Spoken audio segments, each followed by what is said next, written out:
마태복음 16장 13절에서 18절까지 말씀입니다.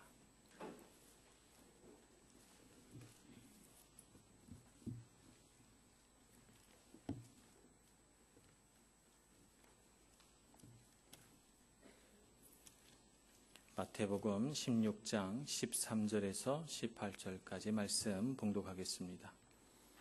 예수께서 빌립보 가이사랴 지방에 이르러 제자들에게 물어 이르시되 사람들이 인자를 누구라 하느냐 이르되 더러는 세례 요한 더러는 엘리야 어떤 이는 예레미야나 선지자 중에 하나라 하나이다.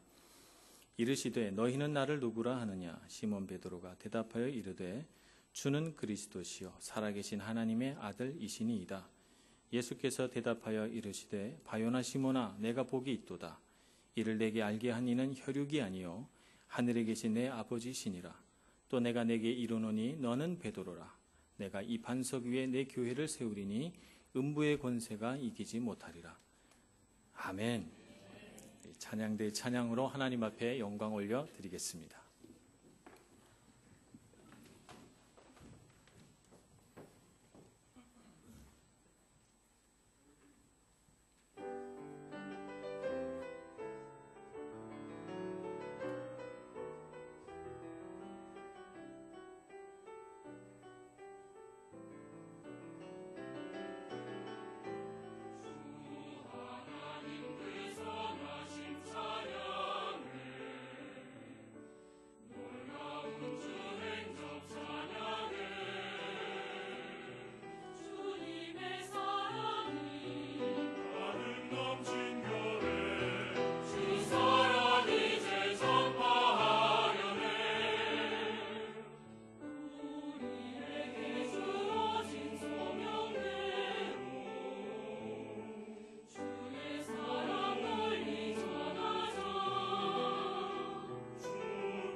찬양 소리가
이제 정영택 목사님 나오셔서 주님의 교회라는 제목으로 말씀 전해 주실 텐데요. 우리 나오실 때 큰 박수로 목사님 환영하겠습니다.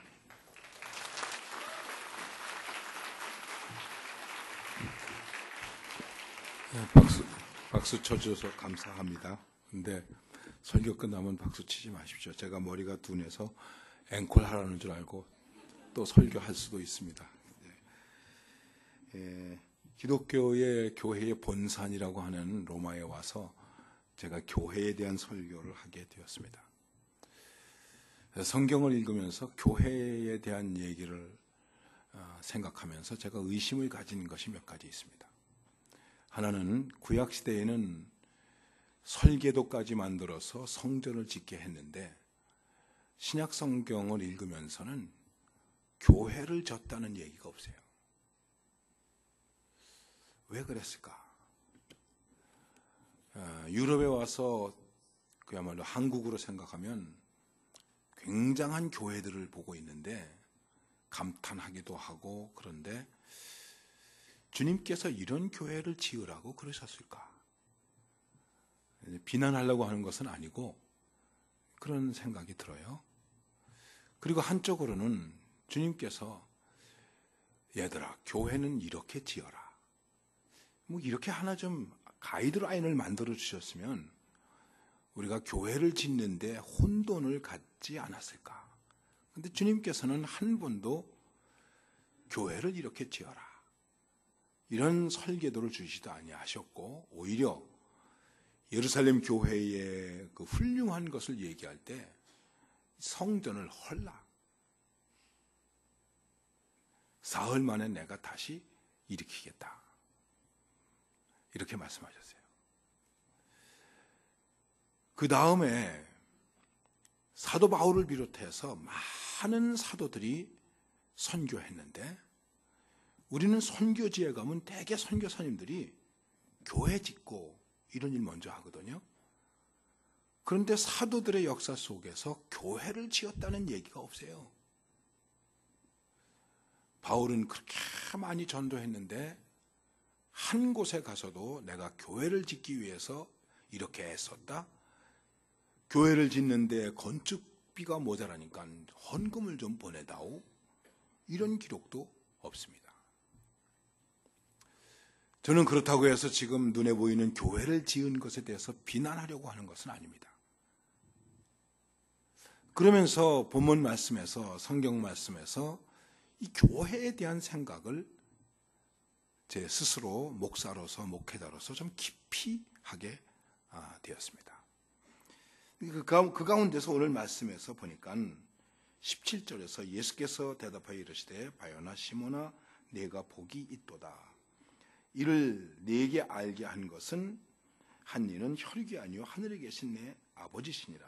그리고 말씀하시기를 18절에서, 성경이 있으면 다 같이 한번 읽어보십시다. 18절 시작. 또 내가 네게 이르노니 너는 베드로라. 내가 이 반석 위에 내 교회를 세우리니 음부의 권세가 이기지 못하리라. 주님은 내 교회를 세우겠다, 이렇게 말씀하셨어요. 내 교회, 주님께서 교회를 내 교회라고 말씀하셨으니까 교회는 주님의 교회라는 것이죠. 한국에는 주님의 교회라는 교회가 있습니다. 제가 마음만 먹고 편지는 못 보냈는데 주님의 교회 목사님에게 편지를 보내서 교회 이름을 바꾸실 수 없을까요? 목사님네 교회가 주님의 교회면 우리 교회는 누구의 교회입니까? 이 편지를 쓰려고 한 10년을 고민하고도 아직 못 보냈어요. 주님의 교회라는 교회가 있습니다. 그 교회 또 비난하려고 하는 얘기는 아닙니다. 그럼 우리의 교회는 누구의 교회입니까? 주님의 교회. 이 말씀을 가지고 묵상했습니다. 기도했습니다. 생각했습니다. 그리고 고민이 되었습니다. 그게 뭐냐 하면 주님의 교회는 어떤 교회일까? 지금도 마찬가지입니다. 이 생각하면 두려워요. 주님의 가슴에 있었던 주님의 교회는 어떤 교회일까? 주님이 세우시기를 원하시고 주님께서 기뻐하시고 정말 이런 교회가 세워졌으면 좋겠다라고 하는 주님의 가슴에 불붙고 있는, 주님의 가슴 속에서 뜨겁게 타오르고 있는 그 교회는 어떤 교회일까? 주님, 어떤 교회입니까? 제가 30년 이상을 주님의 교회를 섬기면서 일하고 있는데 이런 주님의 교회가 어떤 교회입니까? 그리고 제가 주님께서 원하시는 교회를 이루는 목회, 주님께서 원하시는 교회를 이루어 나가는 그런 교회의 목회자가 되고 싶습니다. 그 교회가 어떤 교회입니까? 나름대로 많이 기도했어요. 처음에는 교회에 대해서 생각할 때 내가 마치 교회를 위해서 무엇인가를 할 수 있는 것처럼 생각했어요. 근데 이 말씀을 묵상하면서 점점 저는 두려워지기 시작했습니다. 왜냐하면 주님의 교회도 제대로 알지 못하고 주님의 교회를 섬긴다고 말하고 교회를 위해서 무엇을 한다고 얘기하고 있으니 얼마나 답답한 노릇입니까?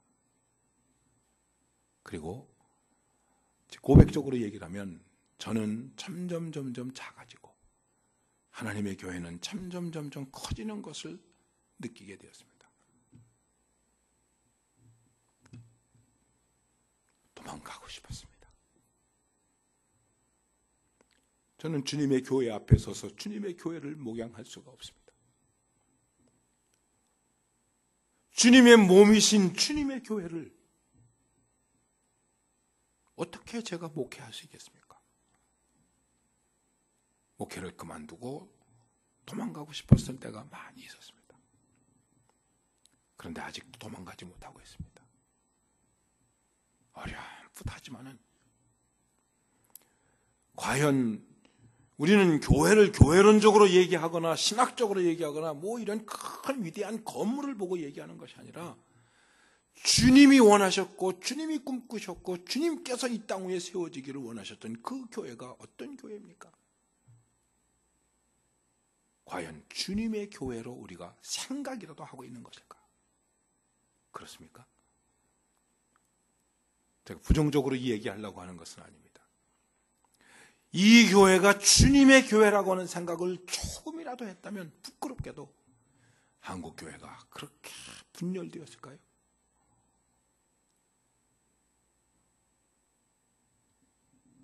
한번 생각해 보시죠. 여러분, 이 교회를 주님의 교회로 생각해 보셨습니까? 흔히 교회에 대한 힘이 있다고 하는 교권을 가지고 얘기하는 사람들도 많이 있죠. 여러 가지 신학적인 이론과 논리를 가지고 얘기하는 사람들도 많이 있죠. 그러나 우리는 아주 단순하게 교회는 주님의 교회다. 주님의 교회가 약한 교회이겠습니까? 주님의 교회가 작은 교회이겠습니까? 오늘 교회 창립 35주년을 맞이해서 한 번 더 여러분의 가슴 속에, 저의 가슴 속에 우리가 조금 더 깊이 생각해야 될 것은 교회는 주님의 교회이다. 그러면은 주님께서 그렇게 말씀하시고 내 교회를 세우겠다고 하신 그 주님의 교회를 어렴풋이나마 깨달을 수 있게 해주신 것이 무엇일까?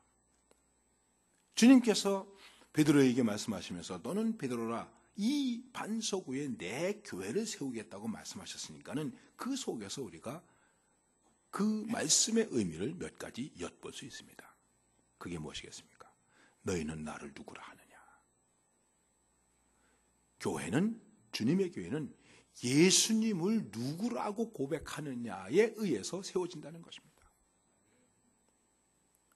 아주 단순한 것입니다. 우리는 예수님을 누구라고 고백하는가? 너희는 나를 누구라 하느냐? 다른 사람이 아닙니다. 나는 예수님을 누구라고 고백하는 거예요. 교회가 선교를 합니다. 교회가 봉사를 많이 합니다. 교회가 일을 많이 합니다. 이 많은 이런 것 저런 것을 하면서 많은 조직을 가지면서 구조를 가지면서 교회가 잃어버린 것이 있어요. 그것이 무엇일까요? 예수님이 누구신가 하는 것을 잃어버렸어요. 그래서 주님의 교회가 아닌 내 교회가 됐어요. 장로의 교회가 되고 목사의 교회가 되고 사람의 교회가 되고 힘을 가진 자의 교회가 되는 그런 교회가 됐어요. 사람이 교회를 인정하는 교회가 되었어요. 베드로가 주는 그리스도시요 살아계신 하나님의 아들이십니다라고 고백하지 않습니까? 예수님이 크게 기뻐하셨어요. 왜 기뻐하셨을까요? 네가 나를 바로 알았구나. 바로 알고 고백을 했구나. 그것입니다. 예수 그리스도가 내게 있어서 누구이신가?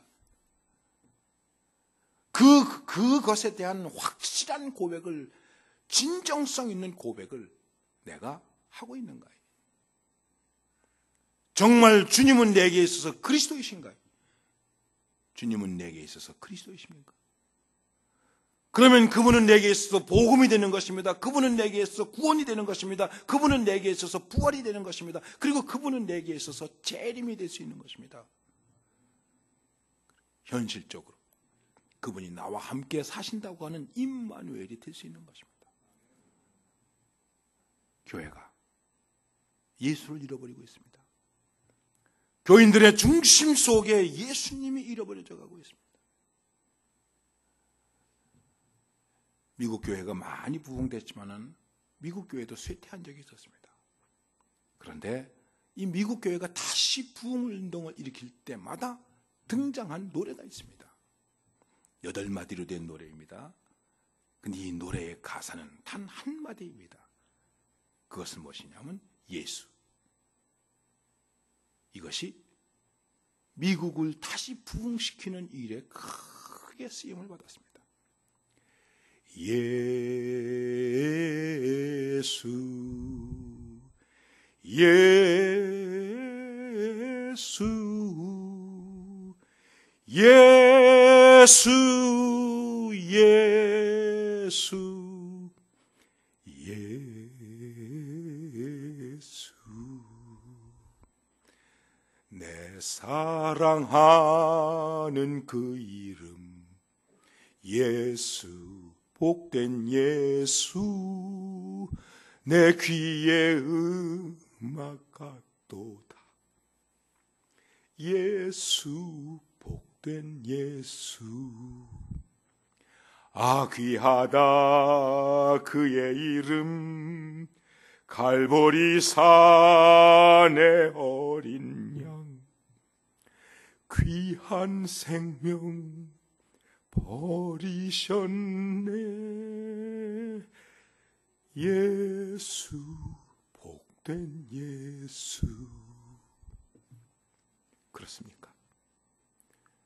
예수가 우리의 생명이며, 예수가 우리의 소망이며, 예수가 우리의 희망이며, 예수가 우리의 구원이며, 예수가 우리의 재림이며, 바로 이 예수, 그 복되신 그 이름으로 우리가 주님을 바라보고 하나님의 나라를 바라보고 살아가고 있는 거예요. 너희는 나를 누구라 하느냐? Who do you say I am? 예수 그리스도에 대해서 내가 어떻게 고백하고 있는 거예요? 이거를 잃어버리고 있는 것입니다. 그리고 그 다음에 주님께서 이렇게 말씀하십니다. 이 대답을 했더니 아까 우리가 17절에서 읽었습니다. 예수께서 대답하여 이르시되 바요나 시몬아 네가 복이 있도다. 이를 네게 알게 한 이는 혈육이 아니요 하늘에 계신 내 아버지시니라. 여러분 이 말씀 우리가 잘 기억해야 됩니다. 우리가 예수님을 고백하고 예수님을 믿고 예수님을 따르는 것은 인간적인 것으로 하는 것이 아니다 하는 거예요. 혈육으로 된 것이 아니다. 의외로 많은 사람들이 신앙생활을 혈육으로 하려고 한단 말이에요. 몸으로 한다고 한단 말이에요. 자기의 의지로 하려고 한단 말이에요. 아니다는 거예요. 많은 사람들이 신앙생활하면서 교회생활하면서 낙심하고 시험에 드는 이유는 무엇이냐면 자꾸만 이것을 혈육으로 생각을 하는 거예요. 눈에 보이는 것으로 생각을 하는 거예요. 육적으로 생각을 하는 거예요. 그래서 마음 상하면 교회 안 나와요. 목회하면서 아주 두려운 게 하나 있는데 교인들이 목사님한테 이렇게 얘기를 해요. 목회자한테. 목사님 섭섭해요. 아주 나쁜 마귀가 교회 안에 있는데 섭섭 마귀예요. 그 섭섭하다고 교회를 떠나더라고요. 예. 여기는 그런 분들이 안 계시고 저기 다른 교회 많이 계실 거예요. 섭섭하다고. 그 단순한 거 섭섭하다고. 별것도 아닌데 무슨 교리를 가지고 얘기하는 것도 아니고 신학을 가지고 이야기하는 것도 아니고 자기 기분 나쁘다고 섭섭하다고 교회를 떠나는 사람들이 있어요. 이건 다 무엇일까요? 혈육으로 하는 거예요. 혈육으로. 그럼 주님은 뭐라고 말씀하시냐면 내가 이렇게 신앙을 고백한 것은 혈육이 아니고 하늘에 계신 내 아버지께서 하신 것이다. 여러분과 제가 주님을 부르고 주님을 믿고 주님을 따르는 이것은 내 의지를 가지고 하는 것이 아니고 내 경험과 내 무엇을 가지고 하는 것이 아니라 하나님 아버지께서 하신 것이다. 이것을 현실적으로 뭐라고 말하는 것일까요? 성령께서 하신 것이다. 우리의 신앙 가운데 중요한 것은 혈육을 초월해야 되는 것입니다. 그런데 이거 초월하기가 쉽지 않습니다. 지금 말씀드린 것처럼 인간적인 생각과 경험에서 조금만 틀려도 자기하고 의견만 달라도 말씀드린 것처럼 시험에 들고 교회를 떠나고 그런 분들이 있습니다. 그냥 좀 웃자고 하는 얘기입니다만 어떤 분이 교회에다가 피아노를 기증하셨대요. 피아노를 기증하시면서 요 피아노를 여기다가 두라고. 근데 목사님은 아무리 생각을 해도 요 피아노를 요쪽에다 두는 게 더 좋은데 피아노를 기증하신 분이 여기다 두라고 그랬으니 이거 어떻게 하면 좋겠습니까? 그래서 할 수 없이 여기다 두었대요. 그리고 새벽 기도 마치고 나서 목사님이 매일 1cm씩 밀었대요. 3년쯤 지나니까 피아노가 여기 와서 있더라고요. 이거는 제가 들은 얘기고 제가 어느 교회에 갔는데 그 교회에 이렇게 게시판이 하나 있더라고요. 제가 볼 때 이거 왜 여기다 세웠지? 목사님, 이거 여기다 세우지 않고 이쪽에다 세우는 게 더 좋지 않겠어요? 그랬더니 목사님 안 됩니다. 왜요? 이거 기증하신 분이 계신데 그분이 여기다가 세워야 된다고 그랬습니다. 그래서요. 이쪽으로 세워야 된다고 그랬더니 그분이 말씀하시기를 내 눈에 흙이 들어갈 때까지는 안 됩니다. 그래서 내가 목사님 보고 그래요. 우리 오늘 수업부터 기도합시다. 뭐라고요? 빨리 그 집사님 눈에 흙 들어가라고. 너무 우스운 얘기죠. 여러분, 우리 그런 유치한 일들이 교회에 종종 있습니다. 혈육으로 하려고 하는 거예요. 우리가 아버지 앞에서 하나님의 교회, 주님의 교회는 혈육으로 하는 것이 아니라 내 아버지께서 하신 것이다.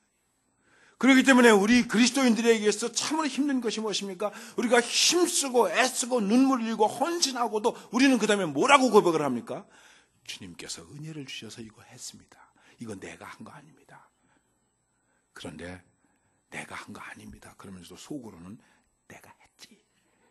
이런 생각이 들고 다른 사람들이 나한테 아이고 수고했습니다. 그러면 은근히 기분 좋더라고요. 주님의 교회는 혈육으로 하는 것이 아니다. 이거를 극복할 수 있어야 됩니다. 그리고 주님께서 말씀하십니다. 이렇게 말씀하십니다. 아까 우리가 18절 말씀을 읽었는데 다시 한번 읽어보십시다. 18절 다 같이 크게 읽읍시다.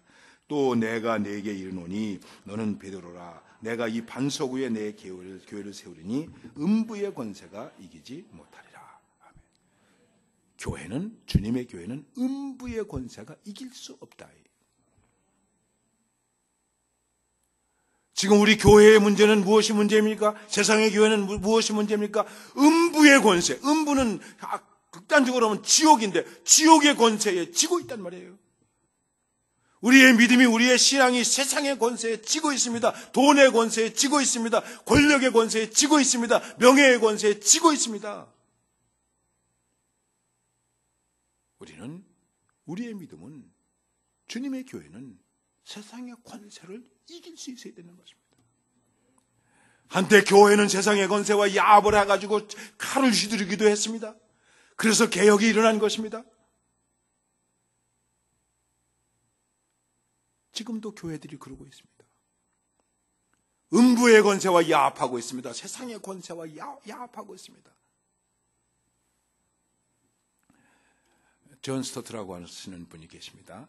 그분이 마지막으로 쓴 책이 돌아가셨는데 제자도라고 하는 책입니다. 그 책의 제목이 레디칼 디사이플이에요. 레디칼. 한국에서는 레디칼하다는 말을 하면 참 싫어해요. 레디칼하다 그러면 급진적이다 이렇게 얘기하고 있는데 그 레디칼이라고 하는 말은 레디시에서 온 말이에요. 레디시라고 하는 말은 무슨 말인지 아시죠? 뿌리라는 말이에요. 뿌리. 예, 무 이런 거 뿌리. 그러면은 제자는 레디칼해야 된다. 그 얘기는 무슨 얘기입니까? 제자는 뿌리를 뽑아서 옮겼단 말이에요. 예. 우리의 뿌리가 세상에 있었는데 세상에 있던 뿌리를 뽑아서 예수님에게로 옮겨 심었단 말이에요. 그런데 아직도 우리의 뿌리를 세상에 두고 이 뿌리를 뽑아내지 못하고 그냥 세상에 뿌리를 둔 채 그리고 교회 생활하고 신앙생활 한다는 것이죠. 이걸 뽑아야 됩니다. 아직도 뽑지 못한 사람들이 많이 있습니다. 그래서 그는 말합니다. 제자는 레디칼해야 된다. 그리고 다 아는 얘기지만 몇 가지를 경고하고 있는데 그 중에 한 가지가 무엇이냐면 지금 말씀드린 것처럼 우리는 세속주의를 극복해야 된다. 세상에 살기 때문에 세상을 벗어나서 살 수는 없습니다만은 이 세상을 극복할 수 있어야 된다는 것이죠. 세상을 극복하는 것 가운데 가장 극복해야 될 것이 무엇인가요? 황금을 극복하라는 거예요. 황금을 보기를 돌같이 하는 고려 말의 충신인 최영 장군이죠. 최영 장군이 이제 뇌물 먹었다고 해가지고 결국은 음모를 당해서 죽임을 당합니다. 그때 뭐라고 말합니까? 내가 세상에 돈 좋아하고 나라에 충성하지 않았다면 나 죽은 다음에 내 무덤을 봐라. 내 무덤에 풀이 안 날 거다. 무덤에 풀이 안 났다는 거예요. 이 세상에서 훌륭한 사람들도 세상을 극복하고 있습니다. 돈을 극복하고 있습니다. 황금을 극복하고 있습니다. 만문을 이기고 있습니다. 그런데 교회가 하나님이면 우리들이 돈을 이기지 못하고 극복하지 못하고 주님의 교회가 될 수 있겠습니까? 주님의 교회는 음부의 권세로 이길 수 있어야 된다는 것입니다. 그리고 그렇게 되면 그 말씀을 읽지 않았습니다마는 19절에서 내가 천국 열쇠를 네게 주리니 내가 땅에서 무엇이든지 매면 하늘에서도 매일 것이요 내가 땅에서도 무엇이든지 매면 풀면 하늘에서도 풀리리라 하시고 말씀하고 있습니다. 여러분, 음부의 권세를 이겨야 천국을 열 수 있습니다. 주님을 믿다가 주님을 따르다가 롯의 아내처럼 세상을 돌아보기 때문에 만문을 돌아보기 때문에 물질을 돌아보기 때문에 천국의 열쇠를 손에 쥐고도 내가 네게 천국의 열쇠를 주겠다고 하셨는데 천국의 열쇠를 쥐고도 천국의 문을 열지 못하고 자꾸만 세상의 문을 열면서 사는 일들이 얼마나 많이 있습니까? 주님의 교회입니다. 주님의 교회에는 예수님을 바르게 알고 바르게 고백하는 사람들이 모인 것입니다. 그리고 그것을 나의 의지와 지식으로 경험으로 고백하는 것이 아니라 하나님께서 내게 은혜를 주셔서 고백했다고 고백하는 사람들이 모인 것이 주님의 교회입니다. 그리고 이 주님의 교회는 음부의 권세를 이깁니다. 세상의 권세를 이깁니다. 그리고 언제든지 천국을 여는 교회가 되는 것입니다. 우리 밀라노 한인교회가 이 지역에서 이러한 주님의 교회로 그리고 여러분은 주님의 교회의 백성으로 천국을 열면서 승리하는 하나님의 은혜가 충만할 수 있기를 간절히 바랍니다. 주님 감사합니다. 이렇게 아름다운 교회에서 주께 경배드리게 하시니 감사합니다. 정말 주님의 교회가 되게 하여 주시옵소서. 주님의 가슴에 불붙는 교회, 주님이 원하시는 교회, 주님이 기뻐하시는 교회 되게 하여 주시옵소서. 이를 위하여 우리는 언제든지 주는 그리스도시여 살아계신 하나님의 아들이시니다 고백할 수 있게 하시고 이 고백은 내가 한 것이 아니라 아버지께서 성령의 감동으로 내게 하셨다고 하는 확신과 감격을 갖게 하시고 그렇기 때문에 세상의 권세를 이길 수 있는 능력 있는 하나님의 사람들이 되게 하시고 날마다 천국을 열면서 승리하는 하나님의 교회와 그 백성들이 되게 하여 주옵소서. 예수님의 이름으로 기도드리옵나이다. 아멘.